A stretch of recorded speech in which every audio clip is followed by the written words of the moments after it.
Just a few years ago, Pakistan was struggling economically, barely managing to secure IMF bailouts. Today, suddenly global powers are lining up to engage with it. What changed? Back in May 2023, Pakistan hit rock bottom. Imran Khan, the country's most popular leader, was jailed. Widespread protests erupted across Islamabad and other major cities. At the same time, the economy was collapsing. Foreign reserves dipped to just $4.45 billion. Barely enough for a single month of imports. The nation was staring at bankruptcy. The IMF stepped in with a $3 billion standby arrangement, a lifeline made possible only through urgent support from allies like Saudi Arabia and the UAE.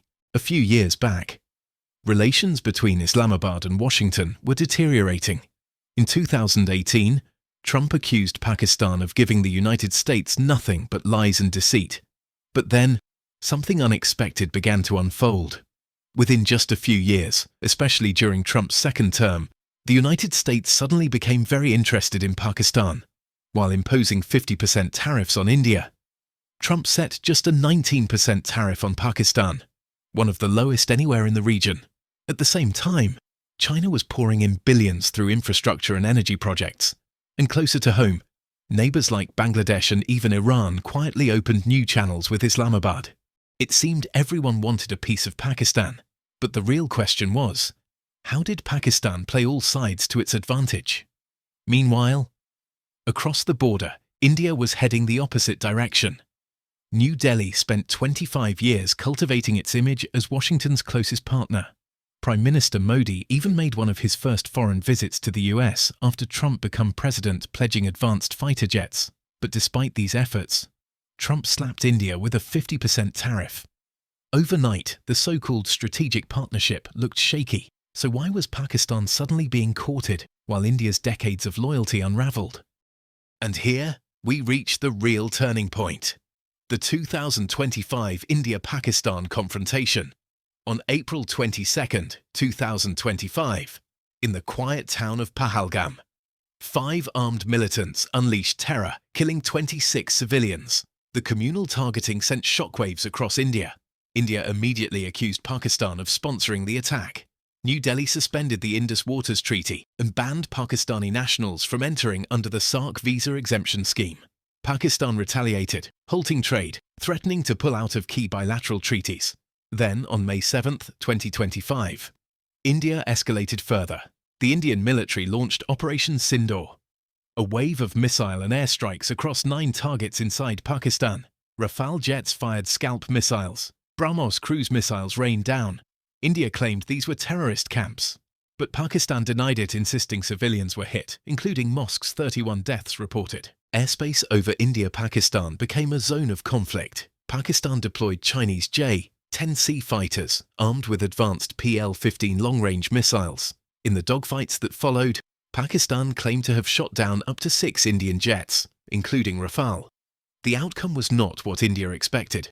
Some analysts suggested China's J-10Cs outperformed France's Rafales, straining India's defense ties with Paris. For India, the goals were clear.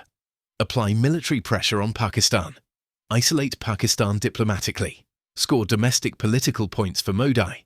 And signal decisiveness to adversaries like China while gaining leverage with the US. But instead of gaining leverage, the plan backfired. Pakistan's Air Force, with its Chinese jets and missiles, effectively countered India's strikes. Pakistan claimed 6 Indian jets destroyed. India admitted losses but downplayed figures, insisting Pakistani jets fell too.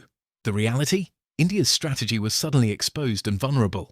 China-opened support for Pakistan, combined with the performance of its jets, amplified Beijing's influence in the region. While India's Indo-Pacific ambitions grew more complicated, France faced questions as Rafale's reputation took a serious hit. Meanwhile, the US, under Trump, avoided siding with India. Instead, the focus was on de-escalation. Domestically, Modi initially rallied support, but as the dust settled, criticism grew louder. Pakistan's Prime Minister Shehbaz Sharif framed India's actions as unprovoked aggression. The result? A divided nation suddenly united.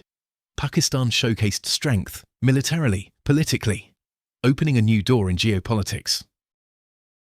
US-Pakistan rapprochement.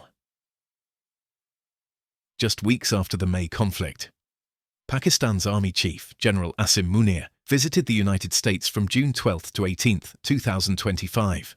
Normally, such visits are reserved for political leaders, but in this case, a military chief. A key highlight was an unprecedented private lunch with Trump at the White House, the first time a US president hosted a Pakistani military chief without civilian officials present. These meetings strengthened bilateral ties. Pakistan had previously cooperated with the US, arresting and handing over Mohammad Sharifullah, a senior ISIS-K commander responsible for the 2021 Kabul airport bombing that killed 13 US troops. Trump personally said, "I want to thank especially the Pakistani government for helping arrest this monster." High praise followed from US military officials. General Michael Kurilla called Pakistan a phenomenal counter-terrorism partner. Within just 2 months, General Munir returned to the US, attending General Kurilla's farewell event. During this visit, he went to great lengths to declare on US soil in Florida, "We are a nuclear nation. If we think we are going down, we'll take half the world down with us." He added, "We will wait for India to build a dam, and when it does, we'll destroy it with 10 missiles. We have no shortage of missiles, praise be to God."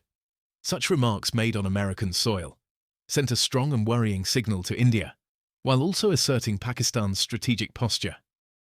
United States-Pakistan economic ties. Following high-level talks, Pakistan successfully secured a reduction in US tariffs to 19%, one of the lowest rates in the region, a strategic win for Islamabad.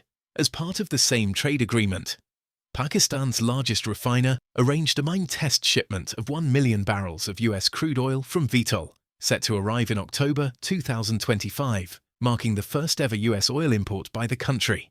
In the cryptocurrency sector, Pakistan made a surprising leap. Just days after the Pahalgam attack, it signed a letter of intent with Trump-affiliated World Liberty Financial to adopt cryptocurrencies. To back this new digital wave, Pakistan created the Pakistan Crypto Council and allocated 2,000 megawatts of surplus energy for crypto mining and AI data centers, despite the country's chronic energy shortage. To add further credibility, Binance founder Changpeng Zhao came on board as an advisor.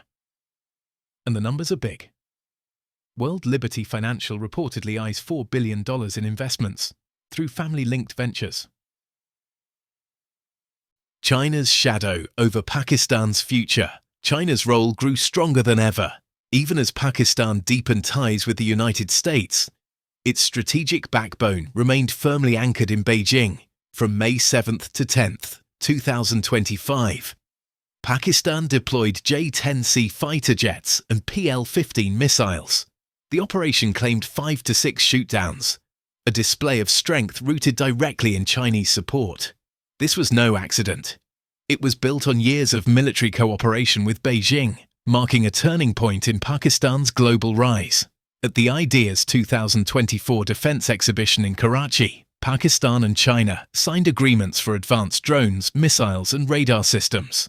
And under a $5 billion deal from 2015, Pakistan acquired 8 Hangar-class submarines.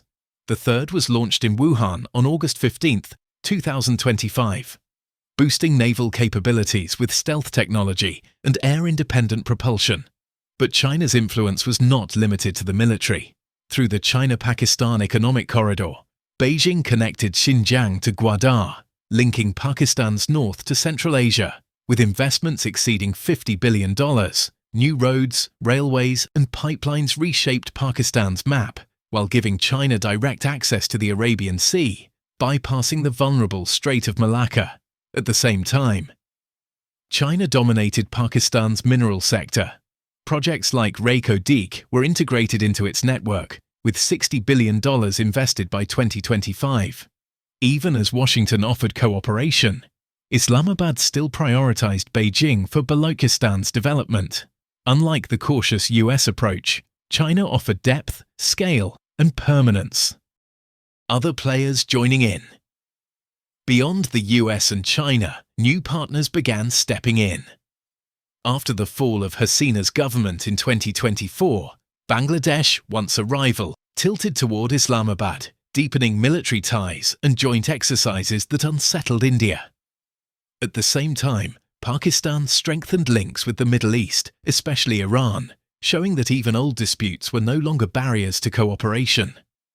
During the Israel-Iran 12-day war of June 2025, a high-ranking Iranian commander even claimed that Pakistan had assured Tehran it would launch a nuclear strike if Israel used one first, a statement that underscored just how far regional alignments had shifted. Conclusion: India now faces a strategic squeeze, once Washington's closest partner, but now burdened with 50% tariffs, while the US courts Pakistan. China pours in investment, Bangladesh shifts sides, and India risks isolation, all signalling Pakistan's newfound strength. Yet Pakistan's rise rests on fragile ground: IMF bailouts, political turmoil, and doubts over America's long-term commitment. The question remains: how long can Pakistan hold this golden moment? And how will India respond? This report was Axis and Balance. If you found it useful, like and subscribe.